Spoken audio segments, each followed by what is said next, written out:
দেশ হোক বা বাংলাদেশ, যে কোনো সংকটে চুলচেরা বিশ্লেষণ, তীক্ষ্ণ বাণী, ছিন্ন ভিন্ন সব কুযুক্তির জাল, মানুষের প্রশ্ন নিয়ে নেতাদের মুখোশ খোলে অনির্বাণ।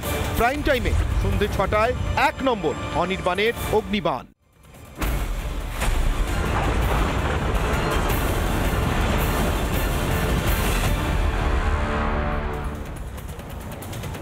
দীর্ঘদিন ধরে রাজ্যে এবং দেশে সবকটি রাজনৈতিক দলের, এমনকি বিজেপির যে নেতা কর্মীরা প্রত্যেক দিন বাংলাদেশ সংক্রান্ত বিভিন্ন ডিবেটে, আলোচনায় অংশগ্রহণ করতে আসতেন, এমনকি অনির্বাণের অগ্নিবাণেও তারাও মুখে না বললেও অন্তত জনান্তিকে বলেছেন, অন্তত আলাদা আলাপচারিতায় বলেছেন, মুখেতে বলেছেনই ভারত সরকার নিশ্চয়ই কিছু একটা করছে এবং করবে, আমরা বিশ্বাস রাখি।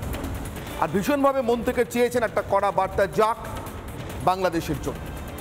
সেই বার্তা আজকে গেল বাংলাদেশের জন্য ভারতের বিদেশমন্ত্রী এস জয়শঙ্কর, মনীষ তিওয়ারি কংগ্রেস সাংসদ এবং AIMIM সাংসদ আসাদউদ্দিন ওয়েসির প্রশ্নের উত্তরে একেবারে বিবৃতি দিয়ে, লিখিত উত্তর দিয়ে সংসদকে তো জানালেনই, ইউনূস সরকারকেও স্পষ্ট বুঝিয়ে দিলেন ভারত কি চাইছে, বাংলাদেশের নিজের ভালোর জন্য কি হওয়া উচিত, আর যদি না হয় তাহলে ভারত কোন রাস্তায় হাঁটতে পারে। কিন্তু প্রশ্ন একটাই, লাখ টাকার নয়, কোটি টাকার নয়, আমি বলবো 100 কোটি টাকার প্রশ্ন বোধহয় একটাই, তা হলো ইউনূস এবং তার সঙ্গী সাথীরা, তার জঙ্গি জামাতি জোট সরকার এই নিজের ভালো মানে বাংলাদেশের ভালোটা বোঝে তো? আদৌ বাংলাদেশের ভালোতে তাদের কোনো আগ্রহ আছে কি? নাহলে ভারত কিন্তু বুঝিয়ে দিয়েছে নিজের ভালো তারা কিভাবে বুঝে নিতে জানে। কূটনীতির ভাষায় বলা, কিন্তু ইউনূস নিশ্চয়ই জানে, বোঝে, না বুঝলেও যে বর্দারা ইউনূসকে বাংলাদেশে পাঠিয়েছে তারা তো বুঝবেই, বুঝিয়ে দেবেও নিশ্চয়ই। আসবো সে কথা, তার আগে আজকে বিশেষ প্রতিবেদন। ভারত তাদের মামার বাড়ি, তাড়াতাড়ি ভারত তাদের মামার বাড়ি।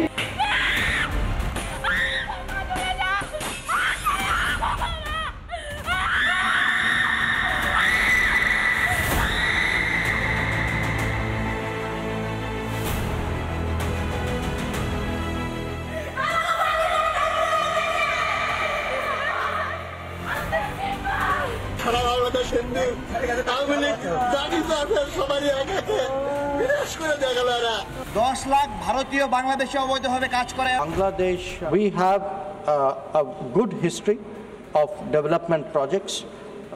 In fact, when we speak about neighborhood first policy, almost in every one of our neighboring countries, with the exception of Pakistan and China, we have had important development projects. That is the case with Bangladesh as well.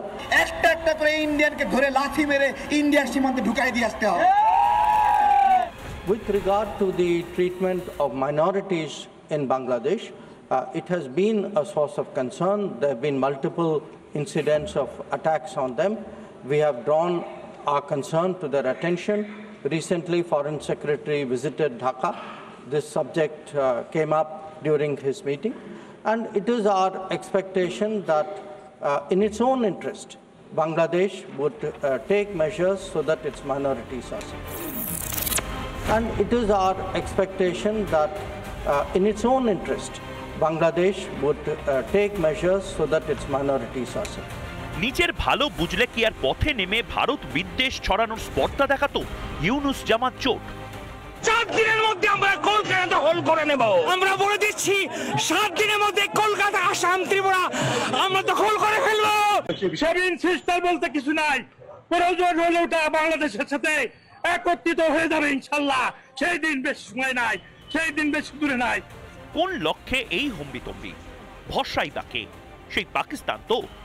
পাক সেনার সঙ্গে গোপন বৈঠক, খালেদা জিয়া পাক high কমিশনারের বৈঠক। না পাক উদ্দেশ্যে পাক ভরসা আদৌ বাঁচাতে পারবে বাংলাদেশকে? We have made it very clear that it is for the Pakistani side to show that they are changing their behavior of the past, and that if they don't, of course there are implications for the relationship. Pakistan জানে ভারতের এই হুঁশিয়ারি একেবারেই ফাঁকা আওয়াজ নয়। ভারত কিভাবে ঘরে ঢুকে মারে টের পেয়েছে পাকিস্তান। তাই জামাত ইউনুস জোটের পাক ভরসা বড়সড় প্রশ্নের মুখে দাঁড় করায়। বাংলাদেশ জুড়ে এই যে ভয়ঙ্কর হিন্দু বিদ্বেষ, তা আদতে ভারত বিদ্বেষের হাতিয়ার নয় তো? রিপাবলিক বাংলা। আমার প্রশ্ন একটাই, বুঝতে চাইছি একটাই বিষয়, এই লাগাতার হিন্দু নিধন, অত্যাচার, নিপীড়ন জানিয়ে বিদেশ সচিব, ভারতীয় বিদেশ সচিব সরাসরি ঢাকায় গিয়ে ভারতের কথা জানিয়ে এসছেন, ভারতের প্রতিবাদ জানিয়ে এসছেন। হুঁশিয়ারি কিনা জানি না, তার কারণ বিদেশমন্ত্রী আজকে যা বলেছেন তাকে যে কোনো বুদ্ধিমান লোক হুঁশিয়ারি বলেই বুঝবেন, কিন্তু ইউনুস কি বুঝছেন আমি জানি না। আমার প্রশ্ন একটাই, হিন্দুদের উপর এই অত্যাচার, এই নিপীড়ন, এই হিন্দু নিধন আসলে কি টার্গেট হিন্দুরা, নাকি হিন্দুদের অত্যাচার নিপীড়ন করে টার্গেট ভারত? মানে ভারত বিদ্বেষের চাষ করতেই ভারতের সবথেকে বড় সংখ্যাগরিষ্ঠ অংশের মানুষের যে প্রতিনিধিরা থাকেন বাংলাদেশে, হিন্দু, তাদের উপর অত্যাচার, নাকি ভারতের উপরে এই বিদ্বেষ আসলে নয়, শুধুমাত্র দেশের হিন্দুদের উপরেই অত্যাচার, দেশের ভিতরে আলাদা কোনো ব্যবস্থা তৈরি করতে চাই ইউনুস সরকার? উদ্দেশ্য যাই হোক, ভারতের হুঁশিয়ারিটা কিন্তু স্পষ্ট। আর যদি উদ্দেশ্য বা টার্গেট ভারত হয়ে থাকে, তাহলে জয়শঙ্কর জিকে মেরে বউকে শিখিয়েছেন বই। পাকিস্তানে ভারত কি করেছিল, কি করেছে, ভবিষ্যতেও পাকিস্তান সন্ত্রাসবাদকে মদত দিলে কিভাবে ফল ভুগতে হবে, সেটা আজ ওই একই দিনে সংসদে ধারাবাহিক প্রশ্নের উত্তরে জানিয়েছে। ফলে যাদের ভরসায় লড়তে নেমেছে ইউনুস, তারা শেষমেশ পাশে থাকবে তো? তারা তো আপাতত নিজের দেশের সীমান্ত রক্ষা করতে পারে না, ভারত ঘরে ঢুকে মারে, সার্জিক্যাল স্ট্রাইক। এই প্রশ্ন আমার এটাই, টার্গেট হিন্দু না ভারত? কোন বিদ্বেষের হেডকোয়ার্টার তৈরি করতে চাইছে ঢাকাকে ইউনুস? আমার আজকের প্রশ্ন, আজকের অগ্নিবাণ। ইউনুসের বাংলাদেশ ভারত বিরোধী ঘাঁটি হতে চায়। যদি হিন্দুরা লক্ষ্য হয় নির্দিষ্ট করে, তাহলে তার কারণ থাকবে। তাহলে বলতে হবে মৌলবাদীর ঘাঁটি বানাতে চায় বাংলাদেশকে ইউনুস। আর যদি ভারত লক্ষ্য হয়, তাহলে ভারত বিরোধিতার নতুন ঘাঁটি বানাতে চায় ঢাকাকে মোহাম্মদ ইউনুস। কোনটা চায়? আমার সঙ্গে উপস্থিত যারা, আমার সঙ্গে রয়েছেন বিমল শঙ্কর নন্দ, বিজেপি মুখপাত্র অধ্যাপক। আমার ঠিক ডান দিকে রয়েছেন নির্মাল্য মুখোপাধ্যায়, বর্ষেন সাংবাদিক। আমার সঙ্গে রয়েছেন ওসমান মল্লিক, আইনজীবী। আমার সঙ্গে সালাউদ্দিন শোয়েব চৌধুরী রয়েছেন, ব্রিটস পত্রিকার সম্পাদক, এবং কংগ্রেসের এক প্রতিনিধিরাও আমার সঙ্গে যোগ দেওয়ার কথা। আমি একে একে আসবো প্রত্যেকের কাছে, কিন্তু আমি শুরু করি সালাউদ্দিন শোয়েব চৌধুরী আপনার কাছ থেকে। তার কারণ ঘটনাগুলো ঘটছে আপনার দেশে। ভারতীয় বিদেশ মন্ত্রীর আজকের সংসদে দাঁড়িয়ে যে বয়ান, একাধিকবার বাংলাদেশ সংক্রান্ত প্রশ্নের উত্তরে মনীষ তিওয়ারি সরাসরি বাংলাদেশ নিয়ে প্রশ্ন না করলেও জানতে চেয়েছিলেন আমাদের প্রতিবেশীদের উদাহরণ তুলে তুলে, আমাদের কাছে তো নেভার ফার্স্ট, প্রতিবেশীরা প্রথম, কিন্তু প্রতিবেশীদের কাছে আমরা প্রথম কি? আমার ধারণা বিদেশমন্ত্রী তার উত্তরে এবং আসাদুদ্দিন ওয়েসির প্রশ্নের উত্তরে যা বলেছেন, সে বার্তা ইউনুসের কাছে পৌঁছেছে। কিন্তু এই বার্তা থেকে কি এটা স্পষ্ট বোঝা যাচ্ছে যে আসলে বাংলাদেশকে কোন চোখে দেখতে চাইছে ভারত? সালাউদ্দিন সাহেব, আপনার কি মনে হয় ভারতের বিদেশমন্ত্রী আজকের বিবৃতিতে কি বোঝাতে চাইলেন? তারা ঢাকার এই কর্মকাণ্ডকে ভারতীয়দের প্রতি বিদ্বেষ, ভারতের প্রতি বিদ্বেষ, হিন্দুদের প্রতি বিদ্বেষ কোন চোখে দেখছেন? না, এতক্ষণে তো শুরু হয়ে গেছে, তাই না?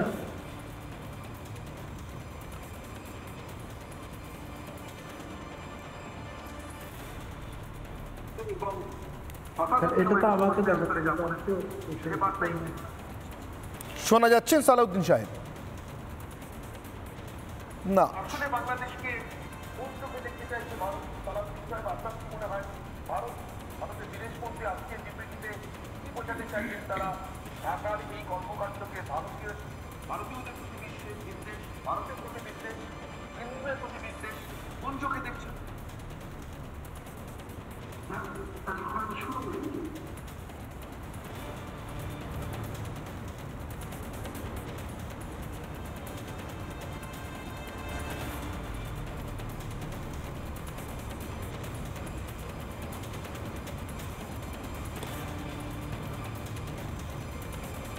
না, কোনো কারণে সালাউদ্দিন সাহেবের সঙ্গে আমাদের যোগাযোগ সম্পূর্ণ হচ্ছে না। আমি প্রশ্নটা একই রেখে নির্মলবাবু আপনার কাছ থেকে শুরু করি। একজন সাংবাদিক হিসেবে আপনি আজকে ভারতের বিদেশমন্ত্রীর বক্তব্যকে, এই বিবৃতিকে কিভাবে দেখছেন নির্মলবাবু? দেখুন, এই যে আগে মানে অ্যাটাকটা হিন্দুদের ওপর না ভারতের ওপর, এই যে প্রশ্নটা আপনি তুলেছেন, ঠিক এই প্রশ্নটা ন্যাচারালি খুব ক্রিটিক্যাল কোয়েশ্চেন, কিন্তু আমার এটা মনে হয়েছে যে তৈলাধার পাত্র না পাত্রাধার তৈল, এই রকম ডিবেটটা। সুতরাং একটা জিনিস আমার যেটা ধারণা হচ্ছে সেটা হচ্ছে একটা ওভারঅল অ্যান্টি ইন্ডিয়া ফিলিং ওখানে তৈরি হয়েছে। আর এই জেনারেল টার্মসে আমি কথা বলতে রাজি নই বেশ, যে ওখানে মানুষ অ্যাফেক্টেড হয়েছে কিংবা মানুষের ওপর অ্যাটাক আসছে, এটা কিন্তু মানে খুব সিম্পলভাবে জিনিসটাকে ওভার সিম্পলিফাই করা, এবং ওভার সিম্পলিফাই করার ফলে কি হয়, বহু জিনিস আমরা ডাইলিউট করে দিই। আপনি খুব ভালো করে জানেন, এখানে বিমলবাবুও আছেন, পাকিস্তান কিংবা বাংলাদেশ নিয়ে, আমি রাষ্ট্রবিজ্ঞানের ছাত্র, উনিও রাষ্ট্রবিজ্ঞানের মাস্টারমশাই, পাকিস্তান কিংবা বাংলাদেশ নিয়ে আলাদা করে আমাদের খুব একটা পড়ানো হয় না, যতটা চীন, আমেরিকা, ব্রিটেন এই নিয়ে পড়ানো হয়। পরে অবশ্য সিলেবাসে আরও অনেক কিছু যোগ হয়েছে, কিন্তু পাকিস্তান এবং বাংলাদেশ আমি সবসময় বলে এসেছি এই দুটো হলো পার্শিয়াল স্টেট ক্রিয়েটেড। সুতরাং যেগুলো পার্শিয়াল স্টেট, যেগুলো বিভিন্ন রকম নেগোসিয়েশনের মাধ্যমে, বিভিন্ন রকমের অ্যাট্রিশনের মাধ্যমে তৈরি হয়েছে, সেই দেশগুলোর কোনো ন্যাচারাল ইনভলভমেন্ট হয়নি, স্বাভাবিকভাবে তারা গড়ে ওঠেনি, এবং গড়ে না ওঠার ফলে সেখানে যে আপস অ্যান্ড ডাউনস যেগুলো থাকে, সেই আপস অ্যান্ড ডাউনসগুলো খুব রিমার্কেবল, খুব সিগনিফিকেন্ট হয়। যেমন বাংলাদেশে এখন হচ্ছে, বাংলাদেশে হিন্দুদের ওপর অ্যাটাক হচ্ছে কি ভারতীয়দের ওপর অ্যাটাক হচ্ছে, এই প্রশ্নটা তখনই আসতে পারত যদি হাসিনা ভারতবর্ষে না থাকতো। সুতরাং হাসিনা ভারতবর্ষে থাকার ফলে একটা জেনারেল অ্যান্টি ইন্ডিয়া সেন্টিমেন্ট তৈরি হয়েই গেছে। এবার আপনি যদি বলেন যে হাসিনাকে ওখান থেকে মানে ভারত হাসিনাকে জায়গা দিল না, আশ্রয় দিল না, যেমন ধরুন বাশার আল আসাদকে রাশিয়া আশ্রয় দিয়েছে, হামিদ কারজাইকে দেবেও বলে একটা ডিপ্লোমেসির কারণে পরে আলটিমেটলি হামিদ কারজাই আসেনি। কিন্তু প্রশ্নটা দাঁড়াচ্ছে, এই যে হাসিনার এখানে থাকাটা ভুল কি ঠিক আমি সেই জাজমেন্টে যাচ্ছি না, কিন্তু এই ব্যাপারে কোনো সন্দেহ নেই যে উনি থাকলে কি হতো, না থাকলে কি হতো, এই প্রশ্নটা এসে যাবেই স্বাভাবিকভাবে। খুব ইন্টারেস্টিং কথা বলছেন নির্মলবাবু, কিন্তু আমি আপনার কথার সূত্র ধরেই আপনি একটা শব্দবন্ধ ব্যবহার করেছেন, আপস অ্যান্ড ডাউনস। ইন্টারেস্টিংলি আমাদের বিদেশমন্ত্রীও আজকে তার লোকসভার এই লিখিত প্রশ্নের সওয়াল জবাবের সময়, বিবৃতি দেওয়ার সময় এই আপস অ্যান্ড ডাউনস কথাটা ব্যবহার করেছেন প্রতিবেশীদের সম্পর্কে। আমার মনে হয় খুব ম্যাচিওর্ড, ভীষণ ম্যাচিওর্ডভাবে বলেছেন। আমরা প্রতিবেশীদের যেভাবে দেখি, তাদের অভ্যন্তরীণ রাজনীতিকে যেভাবে দেখি, শুধুমাত্র হাসিনাকে থাকা দিয়ে বাংলাদেশ বা ইউনুস ভারতের ভিতরে হাসিনার আশ্রয় পাওয়া নিয়ে গোটা বিষয়টাকে দেখবে না, বিদেশমন্ত্রীর এই আপস অ্যান্ড ডাউনস বক্তব্যটাকে দিয়ে দেখবে। জয়শঙ্করের বক্তব্য প্রতিবেশী দেশ সংক্রান্ত, কি ঘটে, এবং আমরা ঘুষির হিসেব করতে চাই না। শুনে নিন। Our neighbors also have their politics. There are ups and downs in their countries. It will have some implications for us. But it is important we are mature and we don't get into punch scoring. We don't get into punch scoring. বক্সিংয়ে প্রত্যেক রাউন্ডের শেষে, যতক্ষণ না কেউ knockout হয়ে যাচ্ছে, প্রত্যেক রাউন্ডের শেষে পাঞ্চ স্কোর হয়, অর্থাৎ কে কাকে কটা ঘুষি মারল, সেই অনুযায়ী পয়েন্ট পড়ে দুপক্ষে। পার্থবাবু, আমি এখান থেকে জিজ্ঞাসা করতে যাচ্ছি, পার্থ মুখার্জি কংগ্রেস মুখপাত্র আমার সঙ্গে যোগ দিয়েছেন, আপনাদের বলেছিলাম কিছুক্ষণ আগেই। পার্থবাবু, একদিকে আমাদের বিদেশমন্ত্রী বলছেন আমরা পাঞ্চ স্কোরিং করতে চাই না, যেতে চাই না এই ঘুষোঘুষির হিসেবে, কে কটা মেরেছে, কে কটা মারলো, কে কটা মারতে পারে। আমরা প্রতিবেশী দেশের এই আপস অ্যান্ড ডাউনস লক্ষ্য করছি, তা কিছু প্রভাব হয়তো আমাদের দেশে পড়তে পারে, পড়েছে, কিন্তু আমরা সামনের দিকে তাকাতে চাই। প্রশ্ন এটাই যে ইউনুস সরকার সামনের দিকে তাকাতে চায় কি চায় না, না যদি চায় তাহলে প্রত্যেকদিন, যদি চায় তাহলে প্রত্যেকদিন তার দেশের ভিতর থেকে এখন ভয়ঙ্কর উগ্র ভারত বিরোধী জিগির শোনা যাচ্ছে কেন? এটা কি হিন্দু বিদ্বেষ, একই সঙ্গে ভয়ঙ্কর রকম হিন্দু নিপীড়ন, হত্যা, হিন্দু বিদ্বেষ থেকে এটা করছে, নাকি ভারত বিদ্বেষী বলে হিন্দুদের টার্গেট করছে? পার্থ, হ্যাঁ, আপনি প্রথমেই তো বক্সিংয়ের রেফারেন্সটা টানলেন। আসলে বক্সিংয়ে শুধুমাত্র ঘুষির সংখ্যা দিয়ে পয়েন্টটা বিচার হয় না, ঘুষিগুলো কোন জায়গায় পড়ছে, দে আর ল্যান্ডিং, ঠিক সেইটার উপরে কিন্তু বিচার হয়। তো এখানেও ঠিক তেমনই যে ঘুষোঘুষি হচ্ছে, ঠিক আছে, কিন্তু ঘুষিগুলোর উদ্দেশ্যটা কি, ঘুষিগুলো কোথায় পড়ার জন্য ঘুষিটা মারা হচ্ছে সেটাও কিন্তু ইম্পর্টেন্ট। আপনি যেখানে এই যে প্রশ্নটা করলেন যে বিদ্বেষটা কোন জায়গায়, দেখুন প্রথম কথা হচ্ছে যে বেশ কয়েকদিন ধরে, মানে বেশ কয়েক মাস ধরে হয়তোবা মানে বছরেরও বেশি আমরা দেখতে পাচ্ছি যে একটা অ্যান্টি ইন্ডিয়া ফিলিংস একটা বাংলাদেশে একটা ভীষণভাবে রয়েছে। এবং মানে অদ্ভুত ব্যাপার, এটা হয়তো খুব হাস্যকর মনে হতে পারে, মানে সেই 2015 সালের বিশ্বকাপে সেই যে রোহিত শর্মার সেই যে কোমরের ওপরে বলটা গেছিল, সেটাও কিন্তু একটা বিদ্বেষের যতগুলো লিস্ট করেন ওই বাংলাদেশের মানুষ কিন্তু ওই রোহিত শর্মার ওই বলটাকেও কিন্তু ওই বিদেশের লিস্টে নিয়ে আসে। ঠিক, মানে এটা আমার অভিজ্ঞতা। ঠিক, ভুল বলছেন না, একদম ঠিক, একদম। তো এই অ্যান্টি ইন্ডিয়া ফিলিংস একটা আছে, এবং অ্যান্টি ইন্ডিয়া ফিলিংস তার সঙ্গে যেটা ইদানিংকালে যেটা হয়েছে, অর্থাৎ এমন কিছু শক্তি বাংলাদেশে ইদানিংকালে সামনে এসছে, সারফেস রয়েছে, এবং বলতে গেলে তারা ক্ষমতায়নের পথে, তারা ক্ষমতা ভোগও করছে। তাদের মধ্যে একটা অ্যান্টি হিন্দু যে ভাবটা, সেটা না থাকলে তাদের রাজনীতি হবে না। অ্যান্টি ইন্ডিয়া তো থাকবেই, অ্যান্টি হিন্দু তার সঙ্গে থাকবেই, কিন্তু এই অ্যান্টি হিন্দু এখানে যে ব্যাপারটা আসছে, এটা না দুটো আসপেক্ট আছে। একটা হচ্ছে যে রাজনৈতিক হিন্দুদের বিরুদ্ধে বিদ্বেষ, আর একটা হচ্ছে ধর্মীয় কারণে হিন্দুদের বিরুদ্ধে বিদ্বেষ। ধর্মীয় এই যে জামাতি ইসলামী বলুন, হেফাজতে মুসলিম বলুন, ইসলাম বলুন, এদের হিন্দু বিদ্বেষের কারণটা প্রধানত হচ্ছে ধর্মীয়।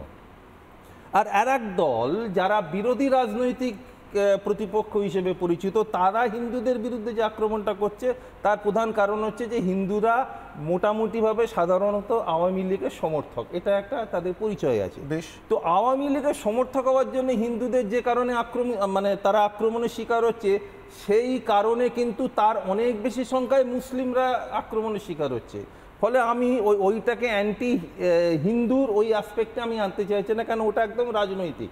বেশ, ধর্মীয় কারণে যেটা হচ্ছে সেটা অবশ্যই অ্যান্টি ইন্ডিয়া এবং অ্যান্টি হিন্দু দুটো একটা জায়গায় না মিললে, একটা বিন্দুতে না এলে এই জিনিসটা হয় না। আসলে ঘটনাটা কী হয়েছে জানেন তো, বাংলাদেশের সৃষ্টির সময় থেকে আপনি চিন্তা করুন, মুজিবুর রহমান বাংলাদেশের মানুষকে স্বাধীনতার বীজমন্ত্র দিয়েছিলেন, কিন্তু মার্চ 1971 থেকে 16ই ডিসেম্বর 1971 মুজিব কোথায়?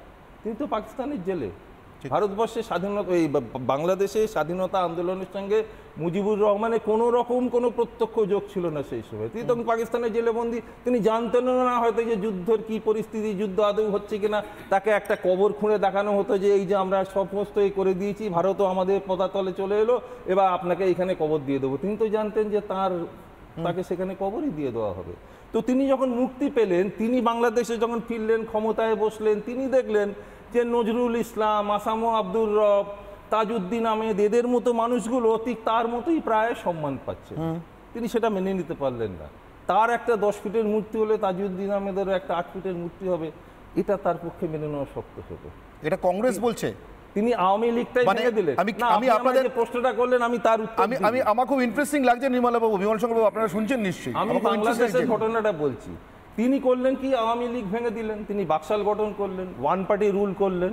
অর্থাৎ সেই যে খণ্ডিত, উনি যেটা বললেন যে খণ্ডিত একটা রাজনৈতিক পরিচয় নিয়ে বাংলাদেশ, তার আবার যে গণতান্ত্রিক চেতনা, সেখানেও একটা খণ্ডিতকরণ এলো।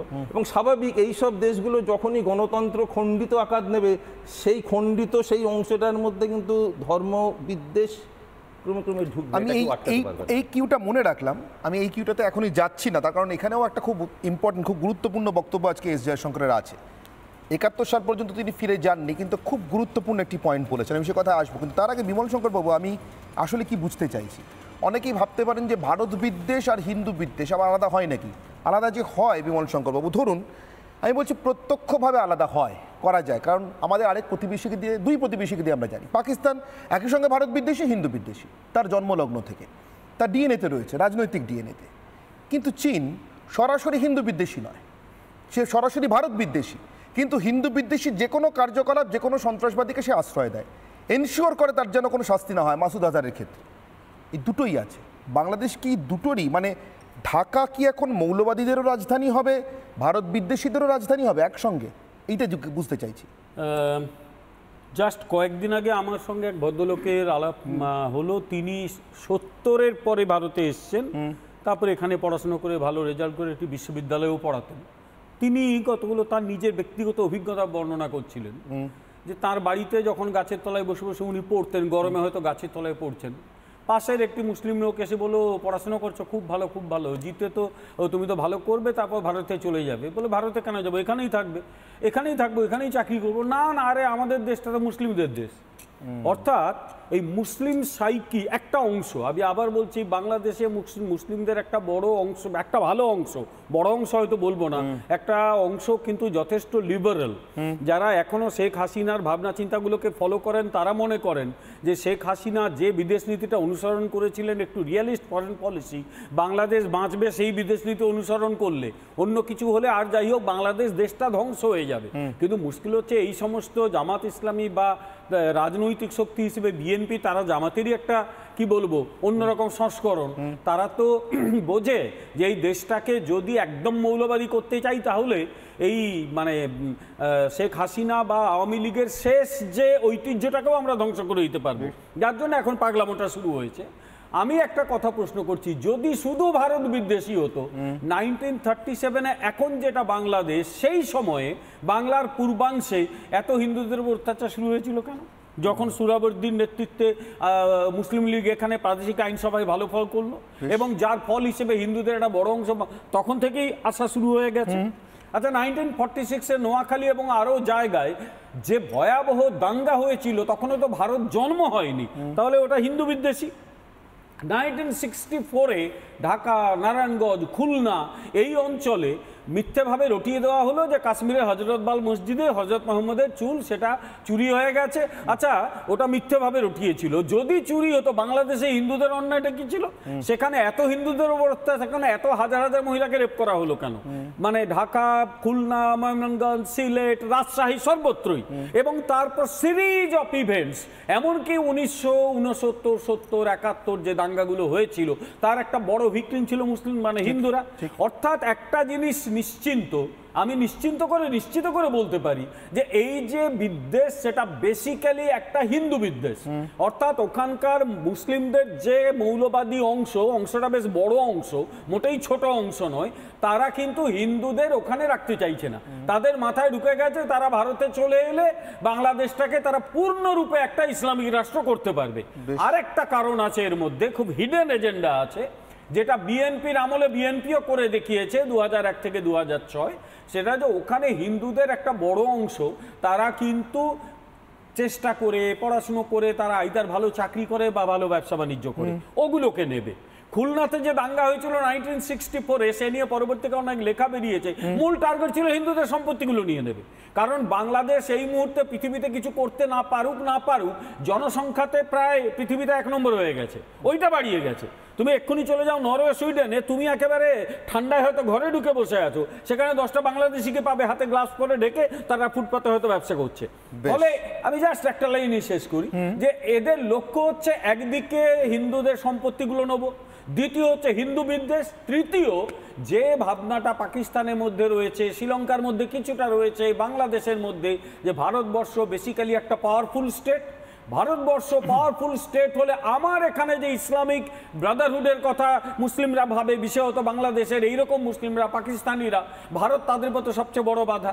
ফলে একদিকে হিন্দু বিদ্বেষ, অন্যদিকে ভারত বিদ্বেষ একটা এক বিন্দুতে এসে যাচ্ছে। কিন্তু এটা ঠিকই যে এরা এত ক্ষুদ্রাতি ক্ষুদ্র এবং এত অশিক্ষিত, এত মূর্খ যে এরা বাস্তবটাও বোঝে না, যে ভারতের শক্তি কতখানি বোঝে না, যার জন্য ওদের আর্মির লোককে গিয়ে বলা হয়, আর্মি বোঝে না সেটা বলবো না, আর্মি ঠিক বোঝে, তাও একটা এরকম 80 বছরের বয়স্ক আর্মি যে মুখে পাপ নিয়ে তারপর হয়তো বলছে, হাঁপাচ্ছে, তারপরে সেই লোকটা কলকাতা এসে দখল করবে, আগে বাঁচে 2 বছর, তারপরে কলকাতা দখল করবে। এদের নামিয়ে দিয়েছে একটা কারণে, ওই মূর্খদের সামনে একটা দেখা চায়, হ্যাঁ আমি এরকম করতে পারি। আসলে বিদ্বেষ না, ভারতকে ভয়, ভারতকে ভয় থেকেই বিদ্বেষ। আরে বিদ্বেষটা আসছে ভয় থেকে, ভারতের সঙ্গে পারবো না তাই বিদ্বেষ। পার্থবাবুর ছেড়ে যাওয়া একটা কিউ আমি এখনো নিইনি, আমি নেব সময় মতো। তার আগে আমি সালাউদ্দিন বাবুর কাছে যাবো, কারণ তখন সমস্যা হয়েছিল প্রযুক্তিগত, আমি ফিরে পেয়েছি সালাউদ্দিন সাহেবের সঙ্গে সংযোগ। আমি সালাউদ্দিন বাবু যেটা বলছিলাম, ভারতের বিদেশ মন্ত্রীর আজকে সংসদে দেওয়া বিবৃতিগুলো নিশ্চয়ই আপনি খেয়াল করে শুনেছেন, আপনি তো ফলো করেন। আমি সেখান থেকে জিজ্ঞাসা করছি, এই বিবৃতির যে প্রচ্ছন্ন অংশটা, সবটাই উক্ত, কিন্তু এই উক্তের মধ্যেও একটা প্রচ্ছন্ন অংশ আছে। বাংলাদেশ নিশ্চয়ই নিজের ভালো বুঝবে, না বুঝলে কি হবে তার একটা নমুনা তিনি পাকিস্তানকে দিয়ে বুঝিয়েছেন। পাকিস্তান এখনও যদি নিজের ভালো না বুঝে বল পাকিস্তানের কোর্টে, দে উইল হ্যাভ ইমপ্লিকেশনস। এটা পরিষ্কার করে বলেছেন। সন্ত্রাসকে মদত দিলে কি হয়, পাকিস্তানকে দেখিয়ে কি ইউনুসকে বোঝানোর চেষ্টা করছেন, বার্তা দিচ্ছেন। আপনারা ওদেশে বসে কি বুঝছেন সালাউদ্দিন সাহেব? আপনাদের কি মনে হয় এই বার্তাকে আপনারা কিভাবে দেখছেন? অনেক ধন্যবাদ অরিন্দম বাবু। আমি এই আপনার প্রশ্নের জবাব দেওয়ার আগে একটা কথা বলতে চাচ্ছি। শ্রদ্ধেয় বিমল শঙ্কর নন্দ যেটা বলেছেন খুব সঠিক কথা, যে 1946 সালে নোয়াখালী রাইট হলো কেন। আসলে আমরা তো এই ভারতবর্ষের লোকেরা, আমি সহ, আমরা তো আগে সনাতন ছিলাম। আমাদেরকে এই মুসলিম ইনভেডার্স এসে জোর করে মুসলমান বানিয়েছে, এবং এই জোর করে মুসলমান বানানোর কারণে আমাদের মধ্যে এক ধরনের পার্টি জিহাদ কাজ করছে। এখন আপনি যেটা বললেন যে বাংলাদেশ কেন এটা করছে, চায়না কেন এখানে কোঅপারেট করছে, ভাই চায়না হলো একটা ধান্দাবাজ দেশ, একটা স্বার্থপর দেশ। চায়না এবং আমেরিকান ডিপ স্টেট মিলেমিশে পাকিস্তান, আইএসআই, তিনজন একসঙ্গে মিলে এবং ইসলামী জঙ্গি গোষ্ঠী, এই চার চক্র একসঙ্গে বাংলাদেশের উপর চাপিয়ে পড়েছে। আর যেহেতু এই ইউনূস সরকার ভারত বিরোধী, এই কারণে চায়না তাকে পছন্দ করছে, আর পাকিস্তান তো ভারত বিরোধীকে পছন্দ করেই। তো কাজেই আপনি যেটা বললেন, সম্মানিত ফরেন সেক্রেটারি বলেছেন ইমপ্লিকেশন, বাংলাদেশের ইমপ্লিকেশন তো হবেই। আজ 13 ডিসেম্বর, দুদিন গেলে আমাদের বিরোধী দিবস। আজকে ঢাকা শহরে রাস্তায় রাস্তায় আল কায়েদার পতাকা বহন করে মিছিল হচ্ছে। বাংলাদেশের রাস্তায় আমি আমার এই 37 বছরের সাংবাদিকতার জীবনে কোনোদিন দেখিনি যে একটা পাকিস্তানি পতাকা নিয়ে মিছিল হবে। সেখানে আল কায়েদা, ইসলামিক স্টেটের পতাকা নিয়ে প্রকাশ্যে মিছিল হচ্ছে, তলোয়ার উঁচিয়ে মিছিল হচ্ছে। আমি কালকেও বলেছিলাম আপনার অনুষ্ঠানে, আবার বলছি, আমাদের পরিণতি ইরাকের চাইতে, সিরিয়ার চাইতে অনেক অনেক অনেক খারাপ কিছু হতে যাচ্ছে। এবং এইটা এই বাংলাদেশের মানুষেরা বুঝতেছে না। তাদেরকে ধর্মের আফিম খাইয়ে দেওয়া হয়েছে, উগ্র ধর্মের। কিন্তু আমি একদম নিরপেক্ষ ব্যক্তি হিসেবে বলতে চাই যে পাকিস্তান বাংলাদেশের একমাত্র শত্রু এবং ভারত বাংলাদেশের প্রকৃত বন্ধু। ভারতের বন্ধুত্বকে আঁকড়ে ধরে রাখলে বাংলাদেশের লাভ, আর ভারতের সাথে শত্রুতা পোষণ করলে অন্য কোনো পক্ষের স্বার্থ সিদ্ধি করানোর জন্য শ্রেষ্ঠ। এটা আমাদের জন্য একদম আত্মহত্যার সামিল। বেশ, আমি এখান থেকে একটা অ্যাডলাইন করি প্লিজ। আসলে ওখানে যেটা বাংলাদেশকে স্টাডি করে আমার মনে হয়েছে, হিন্দুরা শত্রু তো বটেই, পাশাপাশি এই সালাউদ্দিন সাহেবের মতো বা শাহরিয়ার কবিরের মতো মানুষগুলো যারা একটু প্র্যাকটিক্যাল রাজনীতিটা ভালো বোঝেন, তারা মনে করেন যে এই রকম কট্টরপন্থী ইসলাম কখনো কোনো দেশের মঙ্গল করতে পারে না। ধর্ম থাকতেই পারে কিন্তু একটু উদারনীতি চাই, তারাও তাদের আরো বড় শত্রু। ওনারা আরো বিপদে আছেন এই কারণে, অলরেডি কিন্তু শাহরিয়ার কবির জেলে, এবং এনাদের আমি আশা করবো সালাউদ্দিন সাহেব ভালো থাকবেন, কিন্তু ওনাকে সতর্ক থাকতে হবে, কারণ জামাতিদের সবচেয়ে বড় টার্গেট কিন্তু এনারা, কারণ ওরা এদের অনেক বেশি ভয় পায়, কারণ মুসলিম হলেও এনারা লিবারেল, এটা ওদের কাছে একটা অপরাধ। শাহরিয়ার কবিরের ঠিকমতো ট্রিটমেন্টও হচ্ছে না। আজকেই ওর এক বন্ধুর সঙ্গে আমার কথা হচ্ছিল, তিনি বলছিলেন, নির্মলাবাবু আমি আপনার কাছেও আসবো আরেকবার, কিন্তু তার আগে ওসমান মল্লিক আপনার কাছে আসবো। কিন্তু তারও আগে আমি যে পয়েন্টটা ছেড়ে গিয়েছিলাম, পার্থবাবু আমাকে কিউ দিয়েছিলেন, আমি নিই, আমি বলেছিলাম আমি আসবো, এই পয়েন্টে ফিরে আসবো। পার্থবাবু মুজিবুর রহমানের সময় থেকেই তিনি বাংলাদেশের ক্ষমতা করায়ত্ত করার পর থেকেই গণতন্ত্রের স্খলনের কথা বলছিলেন, গণতান্ত্রিক অধিকার স্খলনের কথা বলছিলেন। শুধুই কি গণতান্ত্রিক অধিকার স্খলন হয়েছিল নির্মলাবাবু? যে কারণে আমাদের সকলের অনেক সিনিয়র জার্নালিস্ট হিরণময় কার্লেকার লিখেছিলেন বাংলাদেশ দ্য নেক্সট আফগানিস্তান 2006-07 সালে, তাই তো নির্মলাবাবু? 5 সালে। তাহলে সেটা তো অনেক আগের কথা। ঠিক তখন হয়তো খালেদা জিয়া ক্ষমতায় ছিলেন, কিন্তু তারপর তো শেখ হাসিনা ফিরেছেন। শুধু ফিরেছেন না, শেখ হাসিনা ফেরার পরেও যে বাংলাদেশে সন্ত্রাসবাদের বাড়বাড়ন্ত ছিল, সেটাও কিন্তু আজকে হাসিনার নাম উল্লেখ না করেও সময় উল্লেখ করে বলে দিয়েছেন ভারতের বিদেশমন্ত্রী। কি বলেছেন সংসদে শুনে নেব।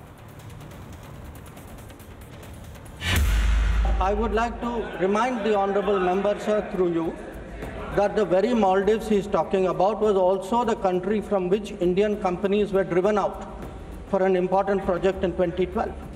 The same Bangladesh was giving support to terrorism till 2014. নির্মলাবাবু আপনি নিশ্চয়ই শুনলেন খেয়াল করে, same Bangladesh given support to terrorism till 2014। 2014 সালে কিন্তু বাংলাদেশের ক্ষমতায় শেখ হাসিনা, বিমল শঙ্করবাবু। উসমান মল্লিক, আমার এখানেই প্রশ্ন, তার মানে বাংলাদেশে আজকে যা দেখছি সেটা নতুন নয়। বাংলাদেশে কি তার শুধু মুখ বদলেছে, মুখোশ বদলেছে, কোনটা বদলেছে? নাকি শেখ হাসিনা সরকারের সময়েও 2014 পর্যন্ত যা চলেছিল তাকে ভারত পরে বাগে এনেছিল, যেটা ইউনুসকে বার্তা দেওয়ার জন্য বোঝানো হলো? কোনটা ওসমান বাবু, আমি বুঝতে চাইছি। আমি একটু গভীরে গিয়ে বলবো। আমরা জানেন হয়তো কিনা জানি না অনেকেই, যে স্যামুয়েল হান্টিংটনের একটা বিখ্যাত বই আছে এ ক্লাস অফ সিভিলাইজেশন। এই ক্লাস অফ সিভিলাইজেশন বলে তিনি মূল যেটা দেখাতে চেয়েছেন যে গোটা বিশ্ব আগামী দিনে যে সমস্যাটা সবচেয়ে বেশি সম্মুখীন হবে সেটা হচ্ছে একদিকে গণতান্ত্রিক সাংস্কৃতিক শক্তি আর একদিকে মুসলিম মৌলবাদী শক্তি। তো এই যে পৃথিবী দুটো শিবিরে ভাগ হয়ে যাবে, এই কথাটা তিনি অনেক আগে ভবিষ্যৎবাণী করেছেন। আমরা শুধু বাংলাদেশ মানে পৃথিবীর সর্বত্রই দেখছি ভাগটা হচ্ছে মুসলিম অমুসলিমে, এবং বাংলাদেশের ক্ষেত্রেও আমরা দেখছি মুসলিম মৌলবাদ বলুন, অ্যাকচুয়ালি বৃহত্তর মুসলিম সমাজ আমি বলছি, মুসলিম মৌলবাদী শক্তি। কারণ আপনি একজন মুসলিম, শাহরের কবির জেলে আছেন মুসলিম, আমার সঙ্গে সালাউদ্দিন শোয়েব চৌধুরী বসে আছেন, উনিও মুসলিম। বলতে দিন প্লিজ। যে যেহেতু আমি বলেছি যে বৃহত্তর মুসলিম সমাজে কোনো সংস্কার হয়নি এবং এরা একটা প্যান ইসলামিক স্বপ্নের মধ্যে বিভোর থাকে, এবং যেখানেই থাকবে এরা 100% হিসেবে থাকতে চায়। ভারতবর্ষের ক্ষেত্রেও দেখবেন যে প্রান্তে তারা থাকবে সে প্রান্তে সাধারণত অমুসলিমদের থাকা ক্রমশ অনিশ্চিত হয়ে যাবে। বাংলাদেশ, পাকিস্তান, আফগানিস্তান এছাড়াও বিভিন্ন জায়গাতে আপনি দেখবেন যেখানেই থাকবে এরা চাইবে 100% থাকতে এবং অমুসলিমদের সেখানে কোনো রকম তারা ঠাঁই দিতে নারাজ। আর বাংলাদেশের ক্ষেত্রে পার্টিকুলারলি তারা দেখছি যতক্ষণ পর্যন্ত বাংলাদেশে হিন্দুরা আছে ততক্ষণই কিন্তু বাংলাদেশ ধর্মনিরপেক্ষ। একমাত্র হিন্দুরা যখন থাকবে না তখনই পর্যন্ত বাংলাদেশ কিন্তু পুরোপুরিভাবে একটা ইসলামিক বা একটা মৌলবাদী রাষ্ট্রে পরিণত হবে। সুতরাং টার্গেটটা কিন্তু তাদের সেই প্যান ইসলামিক চিন্তাভাবনা থেকে, এবং টার্গেটটা কিন্তু হিন্দুরাই, ভারতবর্ষ নয়। এদেশের মুসলিমরা কিন্তু ভারতবর্ষের মুসলিম কিন্তু তাদের টার্গেট নয়, তাদের টার্গেটটা সবসময় অমুসলিমরা। এবং শুধু তাই নয়, হিন্দুরা শুধু নয়, হিন্দু, বৌদ্ধ, উপজাতি, এবং সেই সঙ্গে সঙ্গে বিমলদা যেটা বললেন যে সেখানকার যে সমস্ত নাস্তিক মুক্ত চিন্তার মানুষ যারা সাংস্কৃতিক মানে কর্মকাণ্ড চালায়, যারা মুক্ত চিন্তার কথা বলে, তারাও সেখানে টার্গেট। এবং বেশ কয়েকশো ব্লগার বাংলাদেশ থেকে ঘরছাড়া হয়ে রয়েছে, তাদের উপর দিয়ে ফাঁসির বা একটা খাড়া ঝুলছে, তাদেরকে যেখানেই পাবে তাদেরকে মারা হবে, এরকম একটা অবস্থা। সুতরাং বাংলাদেশের সিচুয়েশন যে 1906 সালে যখন মুসলিম লীগ প্রতিষ্ঠিত হয়, আমাদের ইতিহাসটাকে ভালো করে বুঝতে হবে। 1906 সালে কিন্তু মুসলিম লীগ প্রতিষ্ঠিত হয়েছে ঢাকা থেকেই। সেই মুসলিম লীগের প্রতিষ্ঠার কারণই ছিল যে একটা মুসলিম জাহান তৈরি করা, এই মুসলিম বিশ্ব তৈরি করার স্বপ্ন এখনও কিন্তু ঢাকা কেন বাংলাদেশের মুসলিমদের মধ্যে আছে, এবং সেই স্বপ্নে তারা বিভোর। মাঝে মধ্যে তারা যে 7 সিস্টারের কথা বলছে, মাঝে মধ্যে কলকাতাকে ছিনিয়ে নেওয়ার কথা বলছে, সেটা কিন্তু সেই মুসলিম জাহান প্রতিষ্ঠা করার জন্য, যে একদিন তারা গোটা পৃথিবীকে দখল করবে, গোটা পৃথিবী হবে মুসলিম বিশ্ব, এবং সেই লক্ষ্যেই তারা এগিয়ে চলছে। আর এখানে আমি একটা কথা বলবো, জয়শঙ্কর খুব ভালো কথা বলেছেন, কিন্তু আমি একটা ছোট্ট উদাহরণ দিই। কিছুদিন আগেই দেখবেন যাদবপুর ইউনিভার্সিটিতে আগে খুব বলা হতো যে আমেরিকার কালো হাত ভেঙে দাও, গুড়িয়ে দাও, এখন কিন্তু বলা হয় না। কারণ আমেরিকা যুক্তরাষ্ট্র একটি সিদ্ধান্ত নিয়েছে, যখন তারা ভিসা ইস্যু করবে তখন তার কিন্তু দেখবে ফেসবুক প্রোফাইল বা ইনস্টাগ্রাম দেখবে, সেখানে যদি তাদের মার্কিন বিরোধিতা থাকে তাদেরকে ভিসা ইস্যু করবে না। কিন্তু ভারত সরকারের এই প্রক্রিয়া চালু করা উচিত। প্রচুর বাংলাদেশি তারা ভিসা পাচ্ছে, তারা কিন্তু কট্টরভাবে ভারত বিরোধী, তাহলে তাদেরকে যখন ভিসা ইস্যু করা হচ্ছে তাদের ক্ষেত্রে দেখা হচ্ছে না কেন? আরেকটা কথা, যে র্যাডক্লিফ লাইনের জন্য এখনো পাচ্ছে বলছেন, এখনো পাচ্ছে, এবং এখানে আশ্রয় নিয়েছে। শুধু তাই না, আমার মতো লোকের লাইফ থ্রেট আছে বাংলাদেশিদের কাছে, কারণ তারা বহু বাংলাদেশি ক্রিমিনাল ভারতবর্ষে আশ্রয় নিয়ে আছে। তাদের পুলিশ ফাইল দেখা হয় না, তাদের ফেসবুক প্রোফাইল দেখা হয় না, দেখলেই চিহ্নিত করা যায়। তাই জয়শঙ্কর কাছে অনুরোধ, যাদের যে সমস্ত বাংলাদেশের ভিসা দেওয়া হচ্ছে তাদের ফেসবুক প্রোফাইল, তাদের সমাজ মাধ্যম প্রোফাইল চেক করা হোক। দ্বিতীয় আর একটা কথা, আমি একটা মেসেজ দিতে চাই, যে র্যাডক্লিফ লাইনের বলে ভারত এবং বাংলাদেশের সীমান্ত তৈরি হয়েছিল, তারপরে এই যে এত শতাংশ হিন্দু এসে গেছে, অর্থাৎ 30% থেকে 7% এসে গেছে, ঠিক তত % ল্যান্ড বাংলাদেশের কাছে দাবি করা হোক, সেই ভূখণ্ড ওখানকার হিন্দুদেরকে ফিরিয়ে দিতে হবে। দরকার হলে র্যাডক্লিফ লাইনের পুনর্বিন্যাস করতে হবে, এই দাবি ভারত সরকারের পক্ষ থেকে ওঠা উচিত। সেখানকার মানুষের কথা ভাবতে হবে। এছাড়া কিন্তু বাংলাদেশের হিন্দুদের পক্ষে সেখানে টিকে থাকা মুশকিল বা কোনো স্থায়ী সমাধান করা যাবে না। নির্মলবাবু, দেখুন, আমার মনে হচ্ছে একটা পয়েন্ট একটু ক্ল্যারিফাই করে দেওয়া দরকার। 2015 সালের পর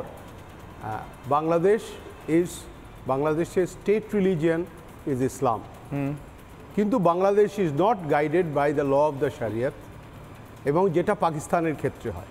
পাকিস্তানে যেমন পরিষ্কার বলে দেওয়া আছে যে গভর্নর হোক, প্রেসিডেন্ট হোক, প্রাইম মিনিস্টার হোক, তাকে মুসলিম হতে হবে।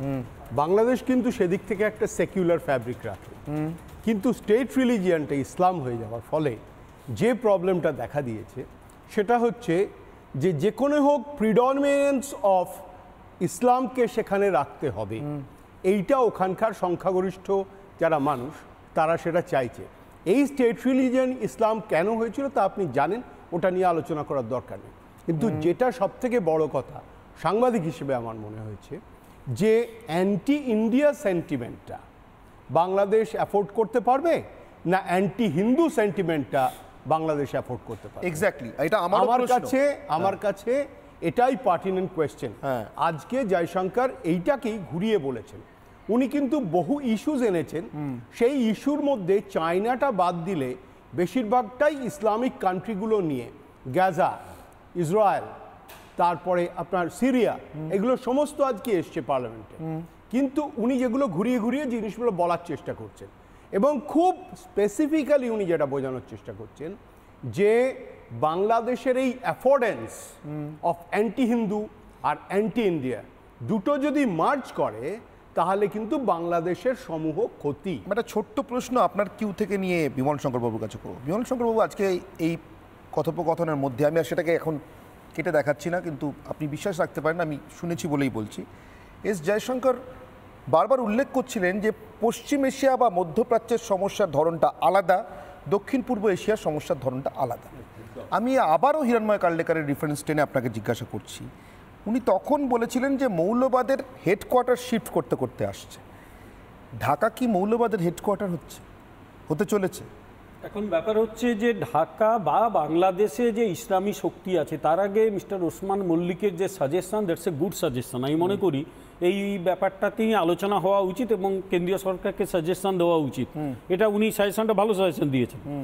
এবং এখনও যে আশা রয়েছে সব শেষ হয়ে যায়নি, তার প্রমাণ ওসমান মল্লিক, তার প্রমাণ সালাউদ্দিন সাহেব। এই মানুষগুলো যদি সামনে থাকে তাহলে আগামী দিনে একটা ধর্মকে সবাই মিলে খারাপ ভাবতে শুরু করবে না, যেটা শুরু করেছে যে মুসলিম মানে মৌলবাদী ব্যাপারটা। আমি তো প্রথম বললাম তা নয়, বাংলাদেশের একটা ভালো অংশ তারা কিন্তু এখনও চান যে মানে স্বাধীনতার যে ঐতিহ্য সেটা নিয়ে বাংলাদেশ চলুক। যাই হোক, এখন মৌলবাদের বা ইসলামিক মৌলবাদের যে হেডকোয়ার্টার সেটা কিন্তু আরব থেকে শিফট করছে। তার কারণ আন্তর্জাতিক রাজনীতির যদি ওই প্রেক্ষাপটটা দেখি, সৌদি আরবকে একসময় ওয়াহাবি মৌলবাদের একেবারে হেডকোয়ার্টার বলা হতো। জয়শঙ্করকে উল্লেখ করে করে বলেছেন পশ্চিম এশিয়ার দেশগুলোর সঙ্গে আমাদের সম্পর্ক কিভাবে উন্নত হয়েছে। একদম সেই সৌদি আরবের সঙ্গে এখন কিন্তু আমেরিকার সম্পর্ক দারুণ। সেই সৌদি আরব কিন্তু ইসরায়েলকে আর একদম ঘাঁটায় না। ইসরায়েল যখন আমাদের গাজাকে পাউন্ডে করে ছেড়ে দেয় তখনও কিচ্ছু বলে না। আরেকটা মৌলবাদ, সেটা একটু শিয়া মৌলবাদ, তার যে কেন্দ্র হয়েছিল ইরান। ইরান কিন্তু এবারে সিরিয়ার পতনের পর ইরান দিন গুনছে ইরান কবে যাবে। এরপরে দুটো দেশ এই অঞ্চলে ছিল। ইন্দোনেশিয়া কিন্তু সেই অর্থে খুব বেশি মৌলবাদী শক্তি নয়, বরং ইন্দোনেশিয়া মুসলিম, পৃথিবীর সবচেয়ে বেশি মুসলিম থাকলেও ইন্দোনেশিয়াতে হিন্দু কালচার, রামায়ণ এখনো খুব ভালো রয়েছে। ওরা এয়ারলাইন্সের নাম গরুড়া এয়ারলাইন্স এখনো রেখেছে, তুলে দেয়নি। বলে ইন্দোনেশিয়াতে এখনো গ্রামে গ্রামে রামায়ণের গান হয়। রামায়ণ এখনো, যারা ইন্দোনেশিয়া, আমারই এক কলিগ কিছুদিন আগে গিয়েছিল, হ্যাঁ, এখনো গ্রামে গ্রামে রামায়ণের গান হয় ওখানে। আমি একটা কথা বলি, সেটা হচ্ছে তাহলে এখানে পড়ে রইল দুটো দেশ, সেই দুটো দেশের শিক্ষার অবস্থা খুব খারাপ, হিউম্যান ডেভেলপমেন্টের অবস্থা খুব খারাপ। সেই মানুষগুলোকে এই ধর্ম দিয়ে মাতিয়ে রাখাটা খুব সহজ। One is Pakistan, another is Bangladesh. ফলে দুটো দেশের এই যে পাকিস্তানের সঙ্গে হাত মেলাচ্ছে, শুধু হাত মেলাচ্ছে না, যে 30 লক্ষ লোক মার্ডার্ড হয়েছিল, কয়েক লক্ষ মহিলা রেপড হয়েছিল, তারপরেও এই লোকগুলো হাত মেলানোর কথা ভাবে। তার মানে বোঝা যাচ্ছে কতখানি ইনটক্সিকেশন কতটা গেছে। স্টকহোম সিনড্রোম, একদম স্টকহোম সিনড্রোম। আর কি বলবো আমি। আর একটা লাস্ট কথা, এরা কিন্তু বুঝে গেছে যে, এবং যারা এদের খেলাচ্ছে তারা একটা জিনিস বুঝে গেছে, এই মাতিয়ে রাখলেই কিন্তু এই অঞ্চলে এদের দিয়ে নিজের ঈপ্সিত লক্ষ্যটা পূরণ করা সম্ভব। সে পাকিস্তানেও সম্ভব, বাংলাদেশে সম্ভব। তারপরেও বলবো, পাকিস্তানের লোকগুলো আরেকটু বেশি ধূর্ত। বাংলাদেশের এই মৌলবাদীরা একদম অশিক্ষিত মূর্খ গবেট। এই অশিক্ষিত মূর্খ গবেটগুলোকে দিয়ে যা খুশি তাই করানো যায়, সম্ভবত বিভিন্ন শক্তি সেটাই করতে চলেছে। এটা ক্ষতিটা হবে বাংলাদেশের সাধারণ এই মুসলিম জনতার। ও অবিলম্বে বুঝে যাবে, হয়তো অবিলম্বে বুঝবে না, কিছুদিন পরে বুঝবে কি সর্বনাশটা করেছে, কিন্তু তখন আর করার কিছু থাকবে। সালাউদ্দিন শোয়েব চৌধুরী হাত তুলছিলেন, আমি আসবো আপনার কাছে, কিন্তু আপনার কাছে আসার আগে আমি আরেকটা ছোট্ট বক্তব্য শোনাবো আমাদের বিদেশমন্ত্রী। আসলে অন্য একটি প্রতিবেশী দেশ সম্পর্কে বক্তব্য, তাই হয়তো নজর এড়িয়ে গেছে, কিন্তু আমি এস জয়শঙ্করের মতো কূটনীতিকের কোনো বক্তব্যকেই ফেলে দিতে রাজি নয়, অসাধারণ, আমি একটু দেখছি কোনোটাই ফেলে দিতে রাজি নই। ফলে আমার মনে হয় এই বক্তব্যটাও মানুষকে জানানো দরকার। আরাকান আর্মি নিয়ে আমরা গত কদিন ধরে সব থেকে বেশি খবর করেছি পার্থবাবু, আরাকান আর্মির কথা দেখিয়েছি আমরা। আজ আরাকান আর্মির প্রসঙ্গ ওঠে, বার্মা প্রসঙ্গে, মায়ানমার প্রসঙ্গে আসাদুদ্দিন ওয়েসি প্রশ্ন করেন। উত্তর যা দিয়েছেন এস জয়শঙ্কর তা থেকে ইউনুস বার্তা পেতে পারেন, নেবেন কি বার্তা সেটা আমি জানি না। জয়শঙ্করের উত্তরটা আগে প্লিজ আপনাদেরকে শুনুন। With regard to Myanmar, sir, that there is very little government authority on the other side of the border. So most of what we have to do ourselves. Salauddin Shoaib Chowdhury স্পষ্ট বলছেন, আমাদের বিদেশমন্ত্রী, মায়ানমারের নিয়ে সবথেকে বড় সমস্যা হচ্ছে খুব very little government is left there, মানে খুব অল্পই সরকারি নিয়ন্ত্রণ আছে। তারপরে যেটা বলেছেন সেটা কিন্তু ভয়ঙ্কর, যে কোনো প্রতিবেশীর বার্তা পাওয়ার জন্য। ফলে যা করার আমাদেরকেই করে নিতে হচ্ছে। এরপরে আরেকটি লাইন ছিল, সীমান্তের এপারে এবং ওপারে কি হচ্ছে আমরা ক্লোজ মনিটরিংয়ে রাখছি। সালাউদ্দিন শোয়েব চৌধুরী, এরপরেও কি ইউনিসের কাছে বার্তা পরিষ্কার হবে না? ধন্যবাদ। দেখুন অরুণবাবু, আমি একটা গুরুত্বপূর্ণ বিষয় বলার জন্য হাত তুলেছি। এখানে বিমল শঙ্কর নন্দ বাবু আছেন, সতীর্থ সাংবাদিক নির্মল মুখার্জি আছেন, অন্যরা আছেন। 47 সালের পর থেকে পাকিস্তানিরা আমাদেরকে কখনোই মুসলমান মনে করেনি। ওরা আমাদেরকে সুডো হিন্দু ভাবত। আর আজকে বাংলাদেশে যা আপনি দেখছেন, এই সমষ্টি জামাতে ইসলামী এবং অন্যান্য ইসলামী জঙ্গি গোষ্ঠী, এদের কিন্তু এই 18 কোটি জনগোষ্ঠীর মধ্যে ওদের সংখ্যা মাত্র 11%। তার মানে বাকি যে আমরা 89% আমরা কিন্তু এই জঙ্গি জিহাদি কর্মকাণ্ডের সঙ্গে জড়িত নই, কিন্তু আমরা জিম্মি হয়ে আছি কাদের কাছে? American deep state, George Soros, China এবং পাকিস্তান এবং আরও যে বাইরের শক্তি। আমি বিনয়ের সাথে বাংলাদেশের সবাইকে বলতে চাই যে পাকিস্তান আপনাদেরকে মুক্তি দিতে আসছে? ন, পাকিস্তান বাংলাদেশের সমস্ত বাঙালিকে হত্যা করে তারপরে পাকিস্তান থেকে বুঝাই করে লোক পাঠিয়ে এই দেশ দখল করবে, এটাই পাকিস্তানের মিশন। কারণ পাকিস্তান কিন্তু সালাউদ্দিন শোয়েব চৌধুরী, এখানেই আমার প্রশ্ন, ভারত কি সেটা হাত গুটিয়ে দেখবে? যদি সরকার খুব একটা না থাকে দেশের ভিতরে, তাহলে ভারত কি করতে পারে? মায়ানমারকে দিব সেটা আজকে বুঝিয়েছেন জয়শঙ্কর। আমি সেটাই বলতে চাচ্ছি, বাংলাদেশের জঙ্গি জিহাদিরা যারা ভাবছে যে পাকিস্তান তাদের ভাই, পাকিস্তান তোমাদেরকেও মারতে আসছে, কিন্তু আমাদের মতো লোক যারা পাকিস্তানকে, বাংলাদেশকে আর পাকিস্তান হতে দিব না। আমরা আন্তর্জাতিক সম্প্রদায়ের কাছে আহ্বান জানাবো, আমরা আমাদের বন্ধুপ্রতিম ভারতের কাছে আহ্বান জানাবো যে বাংলাদেশের এই 89% আমরা সবাই জিম্মি হয়ে গেছি, আমাদেরকে এই জিম্মি দশা থেকে মুক্ত করার জন্য যা করার সব করতে। খুব ইন্টারেস্টিং পয়েন্ট অবশ্যই বলা যাবে। আমি একদম সংক্ষেপে পার্থবাবু আপনাদের তিনজনের কাছে 10 সেকেন্ড করে আসবো, প্লিজ 10 সেকেন্ডে বলবেন। বাংলাদেশের ক্রিয়েটার যখন ছিল ভারত, সেই সময় সরকার ছিল আপনাদের, ইন্দিরা মুজিবের সে যৌথ ভাষণ আমরা ভুলিনি। সালাউদ্দিন শোয়েব চৌধুরী কিন্তু বলছেন বাংলাদেশের আবার ভারতের সাহায্য লাগবে, মানে মৌলবাদী বাংলাদেশের নয়, ধর্মনিরপেক্ষ বাংলাদেশের সাহায্য লাগবে। পার্থবাবু, দেখুন, রাজনীতি আর অর্থনীতি বাদ দিয়ে রাজনীতি হয় না। আমি তাই অর্থনীতির একটা উপকরণ দিয়ে আমি এই উত্তরটা দিতে চাই। বাংলাদেশের মানুষের একটা বড় ভারতের বিরুদ্ধে অভিযোগ হচ্ছে যে ব্যালেন্স অফ ট্রেড নিয়ে। কেউ তাদের বোঝাতে পারছে না যে তাদের যে পোশাক শিল্পটা আজ সারা পৃথিবীতে এত ভালো ব্যবসা করছে, সেটা ওই ভারতবর্ষের সুতোটা নিয়ে এসে ভারত আর বাংলাদেশ এক জায়গায় রাখলে আপনার মনে হচ্ছে ব্যালেন্স অফ ট্রেড হচ্ছে না, কিন্তু ভারত, বাংলাদেশ আর পোশাক শিল্প, এই তিনটের যদি আপনি ট্রায়াঙ্গেল তৈরি করেন, দেখবেন বাংলাদেশের লাভ আছে। এই সহজ সত্যটাই, সহজ অর্থনৈতিক ব্যাপারটা তাদের মানুষকে কি বোঝাবে? বাংলাদেশের ভেতর দিয়ে ভারত যদি পণ্য নিয়ে যায়, লাভটা বাংলাদেশের, কারণ তার জন্য তো ভারত টাকা দেবে। আমরা উন্নয়নমূলক কাজে সহযোগিতায় থাকতে চাই। দ্বিতীয় কথা বলি, যে পয়েন্টটা আমি আলোচনা করতে চাই, সেটা হচ্ছে পাকিস্তানের সাম্প্রতিক যা গতি প্রকৃতি, পাকিস্তান দেশটা কিন্তু বেশি দিন টিকবে না। ফলে ওখানে যদি ভয়ঙ্কর বিশৃঙ্খলা কিছু হয়, সেখানকার জনসংখ্যার একটা অংশ অন্য দেশ খুঁজবে, ভারতবর্ষ আশ্রয় দেবে না, ইরান আশ্রয় দেবে না, ন্যাচারাল জেনারেলি আমি জাস্ট বলি তারা কিন্তু বাংলাদেশ হয়তো খুঁজতে পারে, সালাউদ্দিন সাহেবের বক্তব্যটা কিন্তু ফেলে দেওয়ার মতো নয়, তারা বাংলাদেশে আশ্রয় খুঁজতে পারে। তাই পাকিস্তানে যে হঠাৎ করে আনন্দ প্রকাশ করছে বাংলাদেশের এই বিশৃঙ্খলার জন্য, মূল হচ্ছে নিজেদের যে জনসংখ্যার একটা অংশ যদি বাংলাদেশে কোনো না কোনো ফর্মে চলে আসে, বাংলাদেশ ওদের একটা বাঁচার রাস্তা। আমার সময় একদম শেষ। আমাকে আজকে এবার আমাকে সাধারণ মানুষের যেটা সেটা নিতেই হবে। আমি প্রশ্ন করেছিলাম আপনাদের কাছে সমাজ মাধ্যমে যেমন করি প্রত্যেক দিন, আজ প্রশ্ন ছিল বাংলাদেশের ভারত বিদ্বেষ সন্ত্রাসবাদের অঙ্গ। একই সঙ্গে দুটো হেডকোয়ার্টার তৈরি হচ্ছে। 80% ফেসবুকে মনে করছেন হ্যাঁ, না মনে করছেন 20% অর্থাৎ অধিকাংশই মনে করছেন এটা সন্ত্রাসবাদের অঙ্গ। এবার এক্স হ্যান্ডেলের পরিসংখ্যান, এক্স হ্যান্ডেলে 100% মনে করছেন হ্যাঁ এটা সন্ত্রাসবাদেরই অঙ্গ ভারত বিদ্বেষটা, 100% মনে করছেন। ইউটিউবের পরিসংখ্যান এখানে 90% মনে করছেন হ্যাঁ বাংলাদেশের এই ভারত বিদ্বেষ আসলে সন্ত্রাসবাদেরই অঙ্গ। আমি জানি না ঢাকাকে সন্ত্রাসবাদের হেডকোয়ার্টার না ভারত বিদ্বেষের হেডকোয়ার্টার কোনটা বানাতে চান মোহাম্মদ ইউনূস এবং তার সাঙ্গপাঙ্গরা, কিন্তু যেটাই বানাতে চান ভারত যে হাত গুটিয়ে বসে দেখবে না সে বার্তা কিন্তু আজ ভারতের সংসদ থেকে চলে গিয়েছে। এই বার্তা পড়তে পেরেছেন কিনা ইউনূস জানি না, যদি না পড়তে পেরে থাকেন তার বড়দারা তাকে পড়িয়ে দেবেন কিনা সেটাও জানি না, কিন্তু না পড়তে পারলে কি হয় তার সাক্ষী 16ই ডিসেম্বর আসছে আগামী সোমবার। অনির্বাণের অগ্নিবার এখানেই শেষ করছি, সঙ্গে থাকুন রিপাবলিক বাংলা।